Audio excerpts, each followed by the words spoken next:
Nah, ini sekian lama Ibtu Rudiana ini menghilang, tidak tahu kabarnya kemana, dicari-cari pun tidak ada.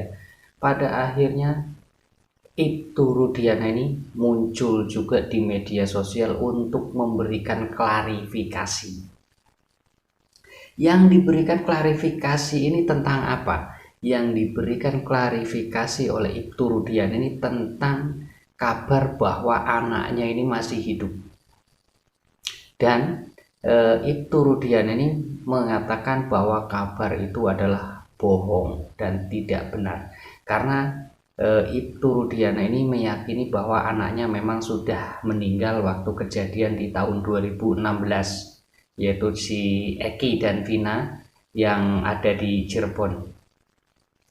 Nah, namun dari klarifikasi si Ibtu Rudiana ini banyak sekali netizen yang tidak mempercayai dengan kata-kata dan klarifikasi dari Ibtu Rudiana. Ya, tapi terserah netizen mau percaya atau tidak, ya itu hak netizen. Tapi kalau saya percaya bahwa si anaknya Ibtu Rudiana ini memang benar-benar sudah tidak ada atau benar-benar sudah meninggal. Karena dari hasil visum, hasil DNA waktu kejadian itu dicocokkan dengan Ibtu Rudiana pun memang hasilnya sesuai dengan eh, dengan Ibtu Rudiana ini.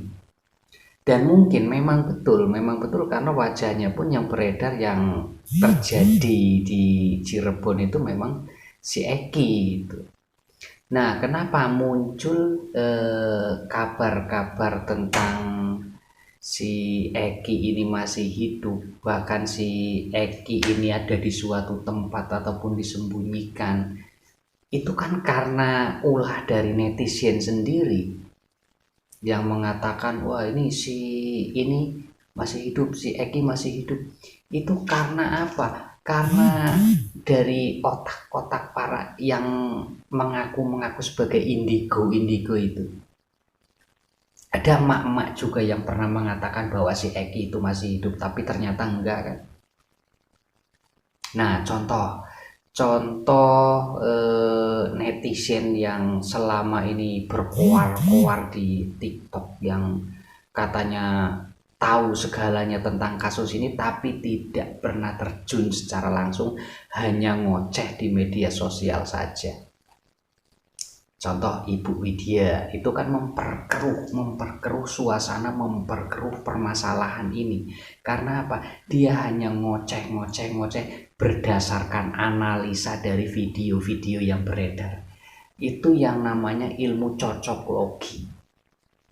Jadi dia menganalisa nih video-video yang sudah beredar yang dibuat oleh netizen. Padahal netizen, kreator-kreator itu membuat video itu kadang tidak sesuai dengan apa yang terjadi.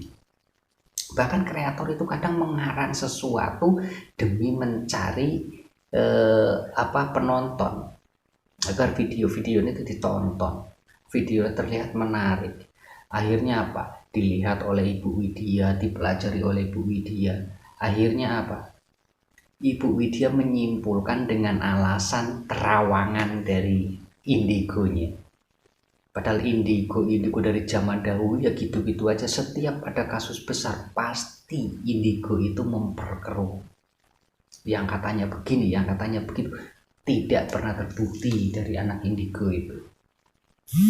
Sekarang gini, kalau memang Ibu Widya itu mengetahui tentang kasus ini, Ibu Widya harusnya terjun langsung atau membuat tim. Misalkan nih, tidak berani terjun langsung, temui salah satu tim kuasa hukum yang eh, menangani kasus ini. Contohnya misalkan dari kuasa hukumnya Saka Tatal ataupun kuasa hukumnya si Peggy. Temui, kasih tahu seperti ini, tunjuk dan dibuktikan. Jangan cuma membuktikan ngomong di media sosial doang, itu bukan bukti namanya. Selalu koar-koar katanya ini bakal terjadi. Itu sama saja netizen juga sudah menebak apa yang dikatakan oleh Ibu Widya itu. Jutaan netizen itu sudah menebak ini yang akan terjadi nantinya. Karena apa? Mereka mengikuti terus dari awal. Jadi netizen itu paham apa nih yang akan terjadi ke depannya. Paham netizen. Bukan cuma Ibu Widya doang yang paham tentang itu. Kalau memang Ibu Widya tujuannya mau membantu menyelesaikan kasus ini, Ibu Widya jangan ngalor ngidul, jangan nyimpang siur ke sana ke sini. Fokus ke masalahnya. Jangan menyerang ke Deddy Mulyadi, jangan menyerang ke orang-orang lain. Jangan menyalahkan orang lain. Fokus ke satu masalah, yaitu penyelesaian tentang kasus Vina ini. Jangan membahas tentang hal-hal yang nggak penting, menjatuhkan Deddy Mulyadi yang kemarin sempat mengatakan suruh mundur Deddy Mulyadi, itu nggak penting. Ya biarkan versinya Deddy Mulyadi dengan cara seperti itu, ya biarkan versi Anda sendiri, penyelesaian Anda sendiri.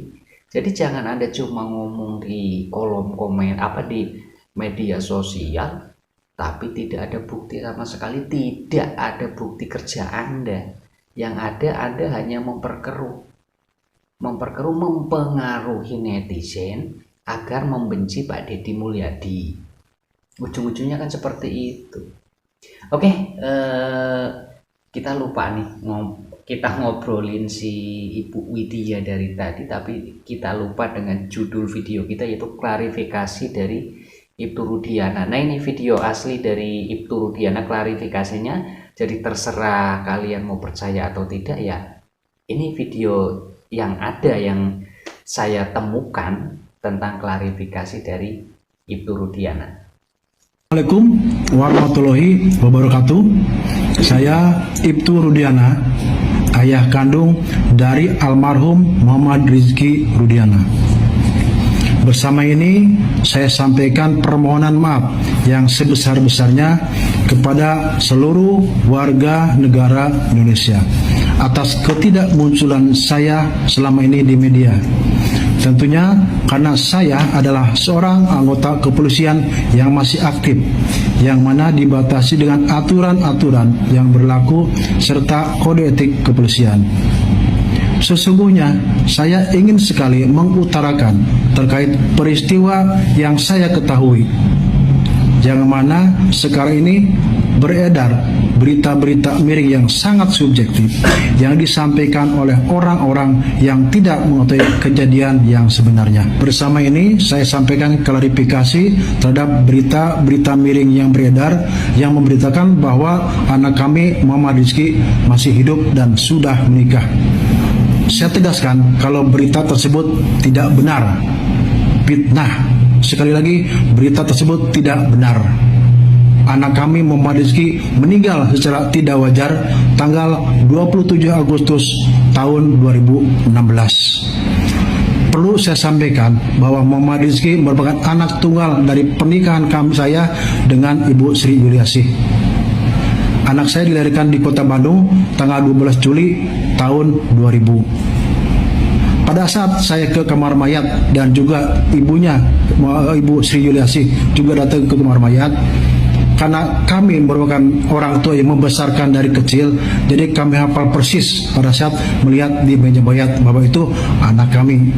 Dan juga pada saat kami menguburkan, juga kami dan keluarga hadir, sehingga saya tegaskan bahwa itu adalah anak kami.